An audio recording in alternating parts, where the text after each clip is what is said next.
కాకినాడ జిల్లా తుని నియోజకవర్గం తొండంగి మండలం ఆనూరులో స్వచ్ఛాంధ్ర ప్రభుత్వ పథకాల క్షేత్రస్థాయి పరిశీలన, స్వచ్ఛాంధ్ర లక్ష్య సాధన, ఉపాధి హామీ పథకం కూలీలకు అవగాహన వంటి అంశాలకు ప్రాధాన్యత ఇస్తూ ప్రభుత్వ విప్ యనమల దివ్య తొండంగి మండల పర్యటన జరిగింది. ఇవాళ సీనియర్ నేత యనమల రాజేష్తో కలిసి ప్రభుత్వ విప్ యనమల దివ్య తొండంగి మండలం ఆనూరులో ఏర్పాటు చేసిన కార్యక్రమాలకు ముఖ్య అతిథిగా విచ్చేశారు. ఈ సందర్భంగా సర్పంచ్ నరిశెట్టి వీరాస్వామి ఆధ్వర్యంలో కూటమి శ్రేణులు ఘనస్వాగతం పలికారు. అనంతరం పంట కాలువ గట్ల వెంబడి కాలినడకన ఉపాధి కూలీల వద్దకు వెళ్లిన ఆమె కాలువ నిర్వహణ పనులను పరిశీలించారు. ఉపాధి కూలీలతో కలిసి స్వచ్ఛాంధ్ర ప్రతిజ్ఞ చేయించిన ఎమ్మెల్యే నవ్యాంధ్ర పునర్నిర్మాణంలో స్వచ్ఛాంధ్ర లక్ష్య సాధనకు కూటమి ప్రభుత్వం పనిచేస్తుందన్నారు. ఈ కార్యక్రమంలో తదితరులు పాల్గొన్నారు.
స్వచ్ఛాంధ్ర ప్రతిజ్ఞ.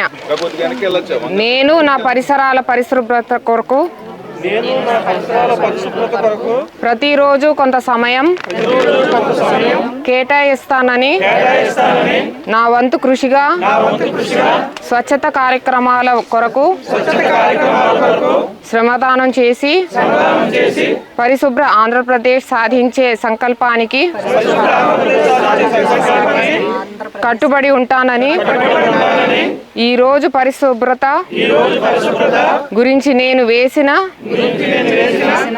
ఈ ముందడుగు ఆంధ్ర రాష్ట్రాన్ని పరిశుభ్రంగా ఉంచుటలో సహాయం చేస్తుందని నమ్ముతూ ఈ రోజు నుండి నా తోటి వారికి కూడా స్వచ్ఛతపై అవగాహన కల్పించే దిశగా ప్రయత్నిస్తానని భవిష్యత్తు తరాలకు ఆరోగ్యవంతమైన, సుభిక్షమైన, ఆనందకరమైన ఆంధ్ర రాష్ట్రాన్ని నిర్మించడానికి నాతో మొదలైన ఈ నిర్ణయం ద్వారా నా రాష్ట్రాన్ని స్వర్ణాంధ్ర, స్వచ్ఛాంధ్ర తీర్చిదిద్దేటట్లు నా వంతు కృషి చేస్తానని ప్రమాణం చేస్తున్నాను.